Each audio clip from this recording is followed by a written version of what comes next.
Hi everyone, my name is Tiffany and this is Growing Up Shaman.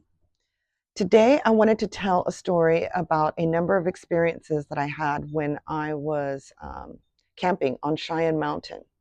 Now Cheyenne Mountain is right outside of Colorado Springs in Colorado, and my boyfriend and I, we were going on a 2-week road trip to Yellowstone, and we decided to stop or use Cheyenne Mountain as a stop both on the way up there and on the way back. Now, on the way up there, when we went, we stayed at a campground that we were not too pleased with. There was just no privacy at all. Everybody was, packed in way too tight, and so we decided on the way back we were going to try out something new. And so on the way back from Yellowstone, when we stopped, we found a place called the Sand Gulch campground. And the really cool thing about this campground was that it was out in the middle of nowhere, and with the exception of one other group of folks at this campground, we were the only other ones there. And we were so pleased with this because, like I said, we were looking for some privacy, and every campsite at this place seemed to have lots of trees and bushes surrounding each one. So that was just really cool to us. And I remember the stars at night were just awesome. It was just beautiful. And anyways, while we were setting up camp that night, I remember my boyfriend and I, we were on opposite sides of the tent, and suddenly I could have swore I saw somebody standing behind my boyfriend, like behind the bushes, peeking through the bushes, kind of looking at us, checking us out to see what we were doing. And this guy must have been like in his early 20s. He was a white male, and when I looked over to get a better look at him, he was gone. And when my boyfriend saw that I was, peeking behind him to see something, he was like, "What? What are you looking at?" And I said, "I could have swore I saw somebody." So he and I both decide we're going to go investigate, like right away. So he goes to the left of those bushes, and I go to the right, and we both kind of meet up in the middle behind those bushes, and there was clearly nobody there. And one of the things that we noticed was there was like a big parking lot right behind our campsite. Also, at the end of the video, I will post a map of the campsite, and you can see what I'm talking about. We were staying in campsite number 19. But anyways, we didn't see, or I didn't see any other thing that night. And after my boyfriend and I set up camp, we decided we were going to start exploring. And there are two really cool roads down near this campground. One of them is called the Bank, and it leads to a rock climbing area. And we decided not to go down this road because it was just super steep, and we weren't sure what we were going to find at the bottom of that road and if we'd be able to come back up or whatnot. So we just decided that road wasn't for us, and we decided to take a different road called the Shelf. Now, the Shelf is really awesome in itself because it runs along the side of the mountain. It just goes straight up it, but at the same time, it just kind of does this zigzag thing all up and down the side of the mountain as it goes up. This road is super narrow. It looked like it barely, held one vehicle, but come to find out, it was actually a 2-lane road. So I remember while we were going up this road, I had so much anxiety, and I'm not one to shy away from my anxiety. I have a tendency to just go straight through it. And so we just continued on this road. And so while we're driving, I remember I was taking video of the side of the mountain because I was on the passenger side closest to the cliff. And I was just video recording, how scary it looked. So I wasn't really paying attention to the road, and neither was the person who was actually coming down the road. And they were going much faster than us. We were going maybe 15 miles an hour, and this person seemed to be going like 30 miles an hour. And we were coming around a bend, and this guy was coming around his bend. And for a moment there, we were kind of in each other's blind sides, or blind spot, I should say. And But when I heard the car coming, I turned around to look, and this guy still hadn't seen us yet. And by the time he did see us, he slammed on his brakes and his car did not stop. My boyfriend, he kind of scooted over to the edge of the road as far as we could get. And thankfully, his car stopped right before it hit us.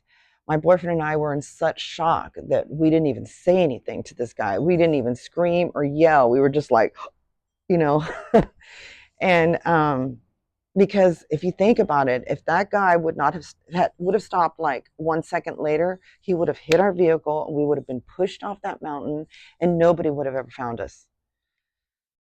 So that was a very scary thought.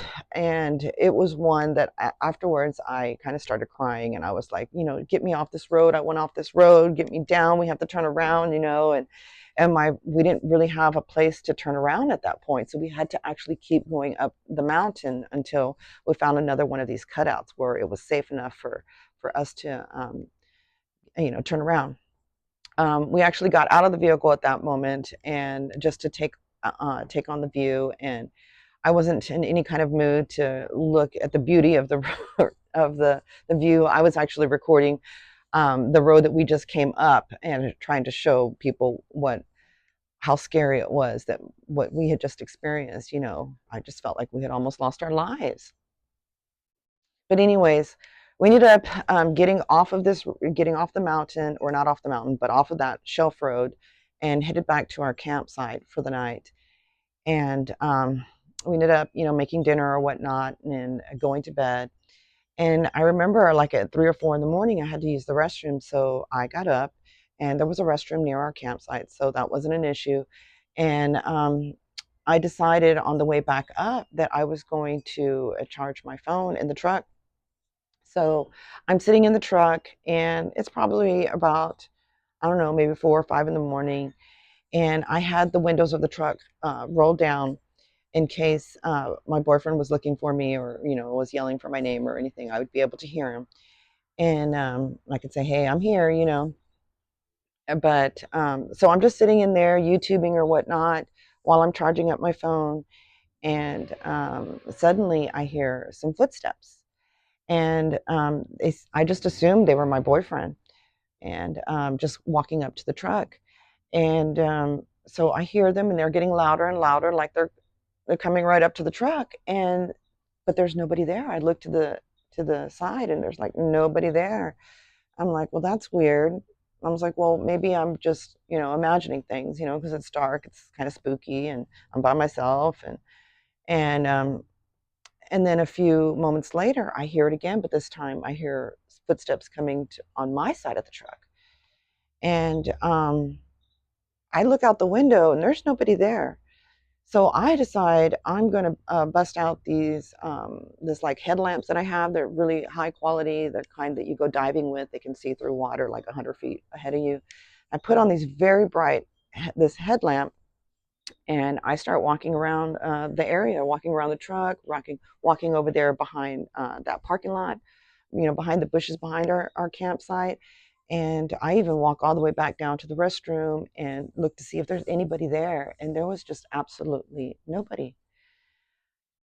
So, my thoughts on the whole thing are that I believe that there was a spirit there. It was there the night before, and it was there the next morning. And I think the reason why it was there was because it knew that we were about to be near death's door, right there on that mountain drive that we had taken in between the two times that I did see the spirit, or experience the spirit, I should say, because I only saw it once. And the second time, it was more like I just heard it. Um, but, anyways, I just wanted to share that story. Um, a couple of weeks after that trip, I found myself actually going camping again. This time I went with some of my shamanic peeps. A couple of times a year, we will go on these camping trips, and I was telling some of my shamanic peeps about this experience that I had on Cheyenne Mountain, and one of the shamanic friends of mine. He's like 75 years old. And he told me that back when he was in his 20s, that he lived out in Colorado Springs and he knew Cheyenne Mountain well, and that there was a young man who went missing many, many years ago. I guess he was out, I don't know, doing what outdoor folks do in the snow or whatnot.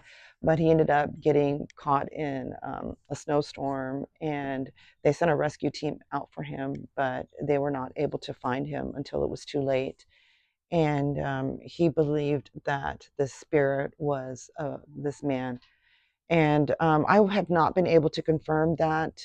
I tried to do some research on Cheyenne Mountain and you know, deaths on the mountain, but apparently there are a lot of deaths on Cheyenne Mountain, even just for 2024 this year. There just were too many. So I'm assuming there are a lot of people who have passed away on that mountain. That mountain has a lot of history. Apparently, it used to be an old underground base for the military, and in fact, they used to allow public tours of the place. But I don't believe they do that anymore. In fact, I'm not even sure if it's still a running base. It might be. But anyways, I just wanted to share that story. So if you like videos like this, don't forget to give the video a like. Subscribe if you have not. Click that bell if you want to get notifications every time I drop another video. And I will see you on the next one. Bye.